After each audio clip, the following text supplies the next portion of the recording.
So I spent the last 17 years researching this issue, first as a professor of chemistry, specializing in environmental chemistry and toxicology, and now as director of the Fluoride Action Network. And the culmination, we spoke too soon on this flicker. All right. This research effort culminated in the publication of this book. Now, the cynical out there have suggested the only reason I'm doing this is to sell this book. Now, I have never heard anything so preposterous in all my life. Steal it, take it from the library. I'm not making any money out of this. And the fact that I've been presenting to audiences over 2,500 pro bono presentations should suggest to people that I'm not interested. Yeah!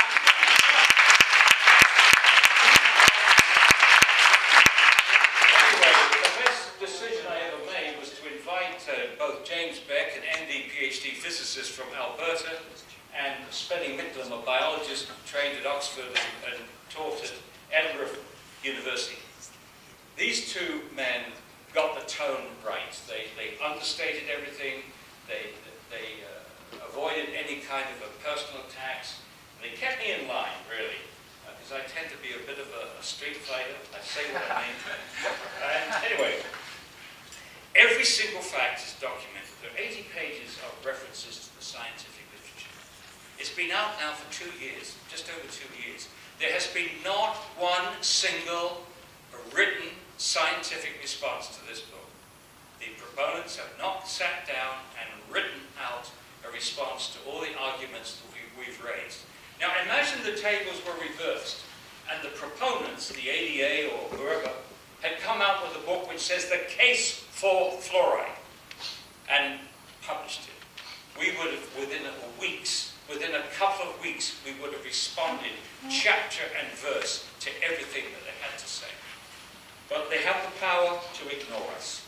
The press has the power to ignore us, and that's what we've got to deal with here today.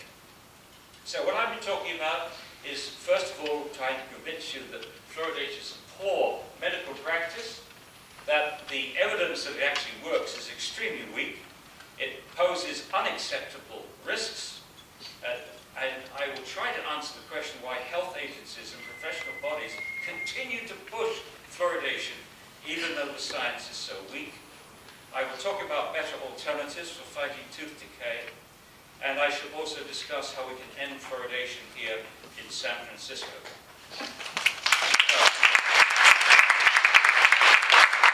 Fluoridation is a poor medical practice. Since fluoridation began in 1945, this is the only example that we have where we've used the public water supply to deliver medicine. We've never taken this as a accepted precedent, if you like, for using the water supply to deliver other medicines. And the reasons are very obvious. First of all, if you put a medicine in the water, you can't control who gets it. It goes to everybody. It goes to babies. It goes to elderly people. It goes to sick people. It goes to people with poor nutrition. It goes to people with borderline iodine deficiency, who certainly shouldn't get fluoride. It goes to people with poor kidney function, who can't get rid of the fluoride. So the notion that you can give any drug to everybody is absurd. And making it even more absurd is that you can't control the dose. You can control the concentration at the waterworks, milligrams per litre, or parts per million, but you can't control the dose, which is milligrams per day. And milligrams per day depends on how many litres of water that you're drinking. If you drink 1 litre at 1 milligram per litre, you get 1 milligram. If you drink 2 litres, you get 2 milligrams. 3 litres, 3 milligrams. I know of workers in Western Australia who are drinking 12 litres of water a day. They have to. They have tanks of water on their back and sip it all day long to replace the water that they're sweating away. This applies to people who work outside in a hot climate, and to athletes and military personnel. They drink a lot of water. People with certain forms of diabetes drink a lot of water. And in terms of body weight, babies drink a lot of water. A baby drinks almost as much as an adult, and yet the body weight is so small, so that the actual dosage, milligrams per kilogram per day, is very high. And fourthly, it violates the individual's right to informed consent to medicine. And for some people, this remains the single argument for not fluoridating the water. You are essentially doing to everybody, the community is doing to everyone what an individual doctor can do to no one. He or she cannot force you to take a medicine.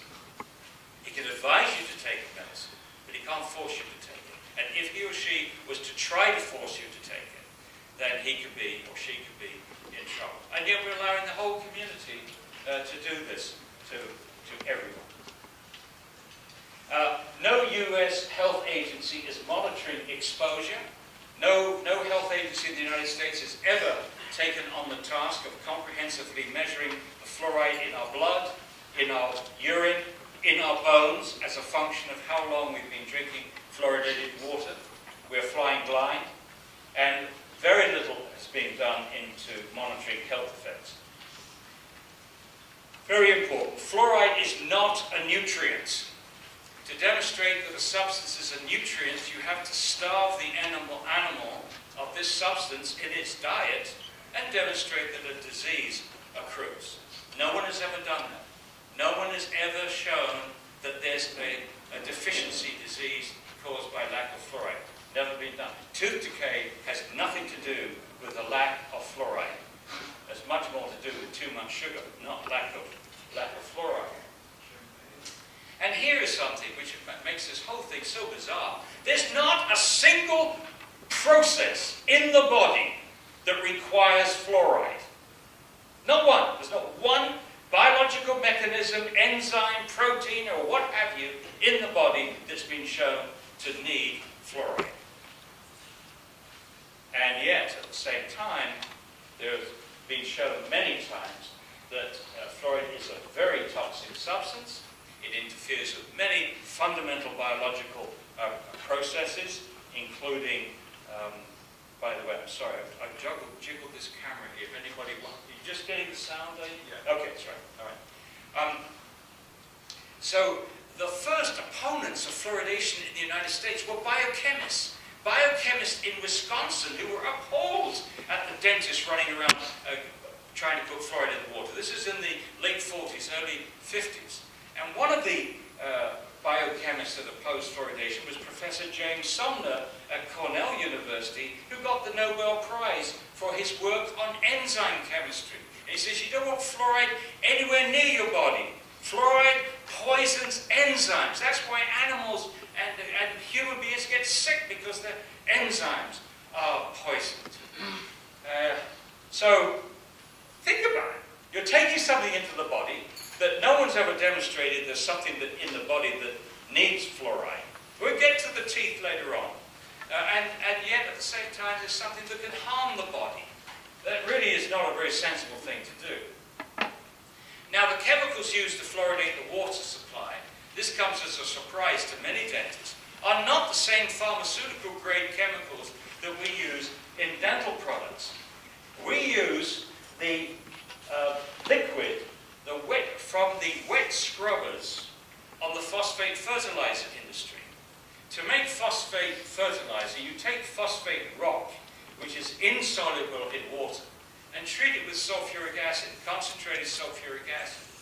This drives off two very toxic gases, hydrogen fluoride and silicon tetrafluoride. And for about 100 years, these gases would decimate the vegetation around the plants, and cattle would be crippled when they ate this grass. And the citrus groves in Florida were damaged by these emissions from the phosphate fertilizer industry. Eventually, they were required to put wet scrubbers on, which consists of a spray of water. And that spray of water converts these two gases into hexafluorosilicic acid. Now, that solution is contaminated, and they can't dump it into the sea by international law. It's far too concentrated to dump it locally. But then we meet one of the vagaries of hazardous waste regulations in the United States. If someone buys a hazardous waste produced by the chemical industry, it stops being regulated as a hazardous waste, and it then becomes a product. Its classification is it's a product. Now, in a way, this is quite understandable that the EPA has come up with this, because they want the chemical industry to be using up its waste products if they possibly can. One company's waste product goes to another company as a starting material. And they don't want little things about it being hazardous interfering with that. And many of the chemicals in industry are hazardous, but we use them all the time. And often we start with hazardous chemicals, but by the time we get products, they're quite benign. But it's quite another thing when you use this law and change this classification from a hazardous waste to a product, when the intention is to put it in the public water supply. Now, in amongst other contaminants, there are many toxic contaminants in this stuff because they're in the rock. In fact, the same rock that is mined for phosphate is also mined for uranium in Florida. So there's a small amount of radioactive isotopes in this. Anyway, I want to concentrate on one of them. One of the contaminants, which is almost invariably in these chemicals, is arsenic. Now, arsenic is a known human carcinogen. And the US EPA's position on a known human carcinogen is there is no safe level, that right down to one molecule can cause cancer. Join the dots. It is inevitable if you put arsenic in the drinking water, you are going to increase cancer rates in your community, in your country. We can argue about how much you're going to increase the cancer rates. That's a different argument. But you can't argue against the inevitability of increasing cancer because you're increasing people's exposure to arsenic. Now that discussion is in addition to the possibility that fluoride might be a carcinogen itself.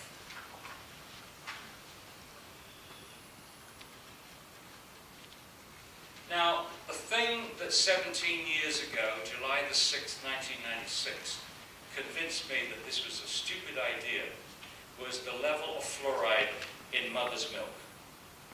Now think about what mother's milk is. It's what evolution has determined to be, given an adequate diet to the mother, the ideal food for the newborn baby. Also remember that life evolved from the sea, through the aquatic reptiles, mammals, and so on. So it's gone through millions of years before we get to the human being, before we get to the newborn baby and determine what its meal is. But the sea has 1.4 parts per million fluoride in it. There was no restriction on how much fluoride nature could put into mother's milk.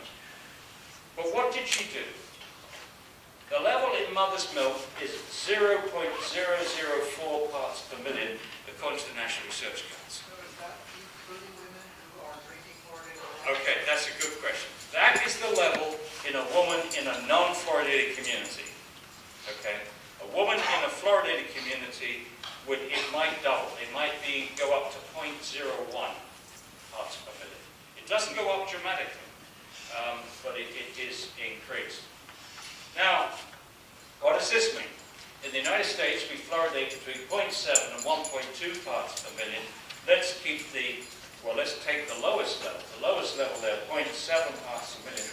That's 175 times the level in mother's milk. And what does this mean? This means that a bottle-fed baby in a fluoridated community like San Francisco is going to get 175 times more fluoride than nature intended for the newborn baby.